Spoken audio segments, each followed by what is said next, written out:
Hello, friends. Welcome to my channel, Recap Stories. Today, we discuss a critical issue that arises due to the rapidly growing global population. The severe depletion of resources has become a significant concern. The United Nations decides that every country must reduce its population by 5% annually. In the United States, an annual test is conducted where the children who score the lowest are penalized. This test is named 10 to 1 and is scheduled to take place in 18 hours. Children are engrossed in rigorous preparation for it. At a high school, a student named Simon is being tutored by Lina while his younger siblings play nearby. Simon struggles academically, so he buys special contact lenses from Lina. These lenses can reveal all the answers during the test. Lina instructs him to dispose of the lenses after the exam. Meanwhile, Lina receives a call from the hospital and rushes there with her siblings. They find out that their mother is refusing to follow medical advice and wants to discharge herself. The doctor informs Lina that her mother's mental health has deteriorated critically, leaving no hope for further treatment. On the other side, the governor's son, Blake, deceives his father to sneak out of the mansion and meet his girlfriend, Elle. Both are anxious about the upcoming exam and enter a nearby abandoned building to pass the time. Later, sitting in their car, they grow closer, but Elle becomes worried about the test again. A bodyguard catches them and brings Blake before his father. The governor advises Blake to focus on preparing for the exam, but Blake remains unconvinced. The next morning, strict security arrangements are made at the examination center. Cameras and security wires are installed everywhere to prevent any student from escaping. Simon reaches the exam venue on time but drops his contact lenses after being pushed by another student. He tries to pick them up but moves forward when a guard stops him. Before the test begins, students bid farewell to their parents. Guards conduct a complete scan of their bags and bodies. Blake tries to buy those contact lenses from Lina, but she informs him that they are already sold to someone else. During the checking, a guard finds hidden answers written on a student's hand. That student tries to run but is caught by guards using a net. Lina's friend, Kalen, hacks his father's account to access footage from street cameras. He observes how guards captured the student and makes a copy of the footage to send to the media. Once all students enter the classroom, the school is entirely locked down. Inside the classroom, Miss Birch encourages the students and tells them life always offers a second chance. Professor Mr. Glass then explains the rules of the exam. He states that the duration of the test is 2 hours and that students must keep their eyes fixed on their tablets the whole time. He emphasizes that the results will be final and non-negotiable. The test begins, and many students face challenges. When the exam ends, guards calculate the results on computers. Silence prevails in the classroom as the results are announced. Teachers solemnly call out the names of the students who failed. Guards escort these students out one by one, using force if anyone resists. Blake, Kalen, and Lina pass the test, but Elle and Simon fail. Blake pleads with his father to save Elle, but the governor firmly states that the law applies equally to everyone. Blake, in a fit of anger, shoves people around and grabs a fire extinguisher from a guard, starting a fight.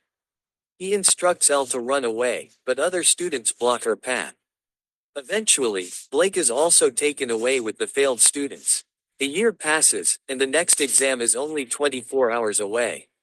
A frightened girl named Sarah approaches Pr. Glass for help. Professor Glass offers to pass her in exchange for inappropriate favors, which she reluctantly accepts. Meanwhile, Miss Birch visits Lina and her siblings. There, it is revealed that their mother has passed away. Miss Birch brings food for them and consoles the younger siblings. On her way out, Lina notices Sarah stepping out of Professor Glass's car. At the governor's mansion, Blake records a video. In the recording, he claims that by the time this video is released, he will be dead. He challenges his father to watch him perish. After filming, Blake leaves a letter in the mailbox. However, a security guard notices him and delivers the letter to Governor Dean. Shortly after, as the exam time approaches, the school undergoes its usual lockdown. Nursery students are shown a propaganda video explaining how important this exam is for saving the world. The video highlights how other countries resort to killing elders or banning childbirth, whereas the US offers intelligent individuals an opportunity through the exam. Governor Dean watches Blake's video and is shocked. In the video, Blake announces his intention to fail deliberately, so his father is forced to watch him die. Dean orders the guards to bring Blake back home immediately. However, as the exam has already begun, no one can leave the school premises. Governor Dean promptly contacts Mason, the head of security operations. Meanwhile, in the classroom, Blake intentionally marks all his answers incorrectly. As soon as the exam concludes, the students place their tablets down. This year, new rules are in place, and Mason alone calculates the results. The results are announced, revealing that Sarah has failed, while Lina's siblings, Kellen and Blake, have succeeded. Miss Birch, in tears, is stunned to see Lena's name on the list of failed students. Neither Lina nor Miss Birch can believe it, as Lina is the smartest student in the class. Mason informs Governor Dean that he has completed his task. Blake observes the failed students being taken away. Miss Birch pleads with the guards to recheck the results. The guards contact Mason, who assures them there is no mistake. Quietly, Miss Birch hands her keycard to Lina. That evening, a party is held at the school to honor the successful students. During the party, Miss Birch catches Professor Glass behaving inappropriately with another student.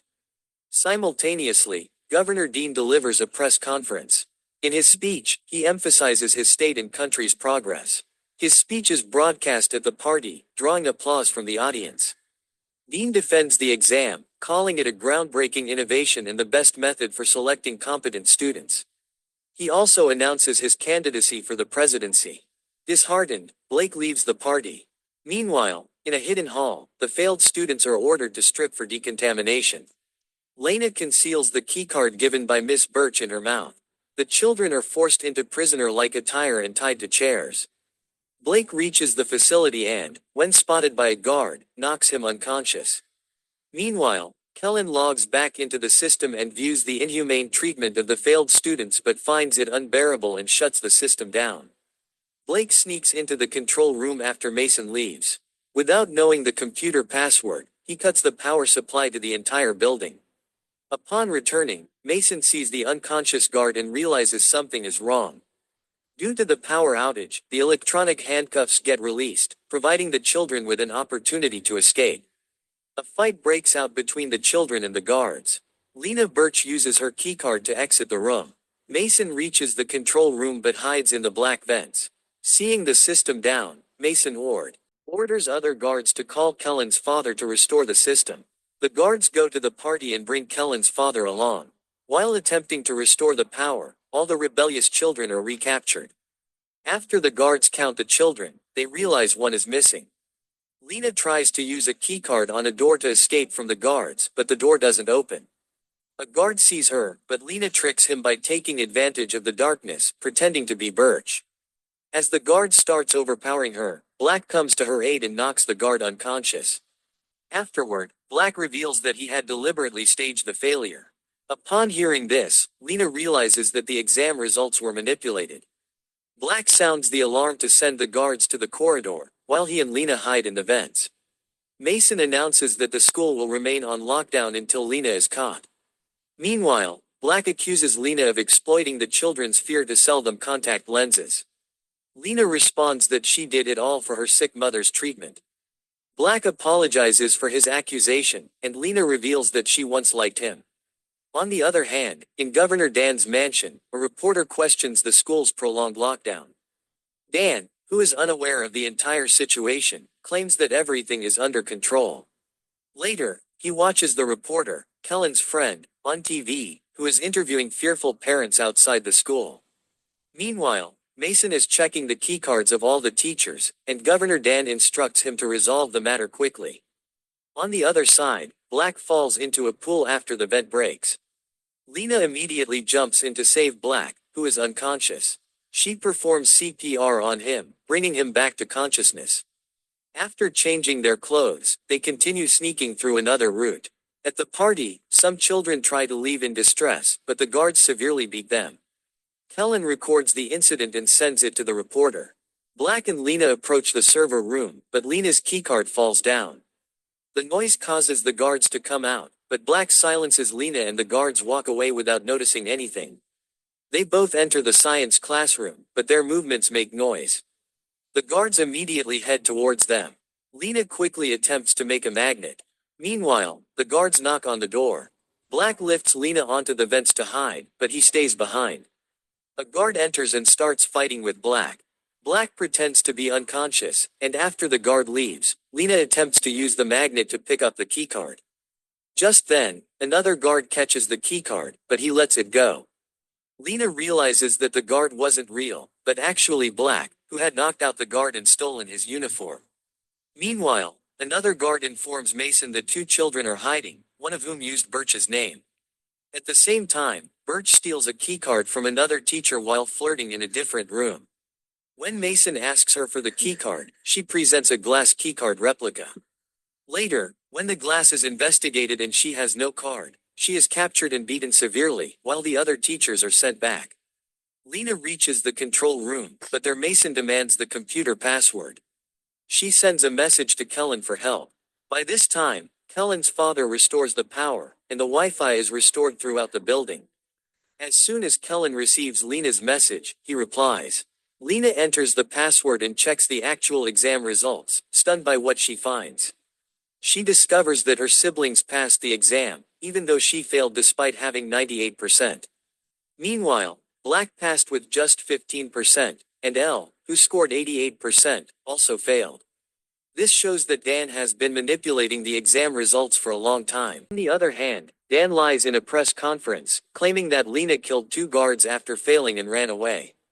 Kellen's reporter friend shows a video where the guards are brutally beating the past children. After watching this video on TV, Lina sends Kellen pictures of the manipulated results.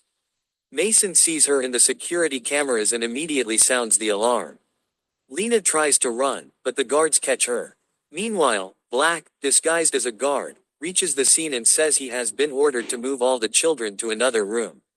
However, the guards refuse to follow him, and a scuffle ensues. At the party, Kellen sends pictures of the manipulated results to his reporter friend, who immediately shows them Liv. She announces that a politician's son benefited from this system, while the other children suffered, making the exam process fraudulent. The team asks Mason to release Lina, but he refuses. Later, Lina is tied up with the other children, and the guards prepare to inject them with a suspicious substance. Mason calls Dan for the final order, but Dan tells him to stop and says the governor has issued orders to release the children who genuinely passed, while the others will be punished. During this time, Black's death seems inevitable. Lina kisses Black goodbye while crying, but the guards forcibly remove her from there. The other guards go to the party and bring the children who had failed the exam. Now, all the unsuccessful students are given a mysterious type of injection, after which they fall unconscious. The school is reopened, and the children who passed are handed over to their parents. Lina meets her brother and sister, but those whose children do not return, break down in sorrow and start crying. Meanwhile, the Governor 10 gives an interview on TV, blaming Mason for the entire incident. Along with this, he expresses grief over his deceased son, saying that no one is above the law. After some time, a truck stops outside an illegal factory. The scene changes, and we see that Black, along with all the other children, is alive. These children, including Elle and other unsuccessful students from previous exams, are now working as laborers in the same factory. This illegal operation has become the fate of the children, and the story ends here.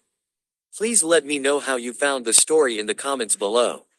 I request you to help my channel reach 10,000 subscribers soon. We hope that you all liked this video and will give it a thumbs up. Please subscribe to our channel. Thank you so much for your heartfelt comments.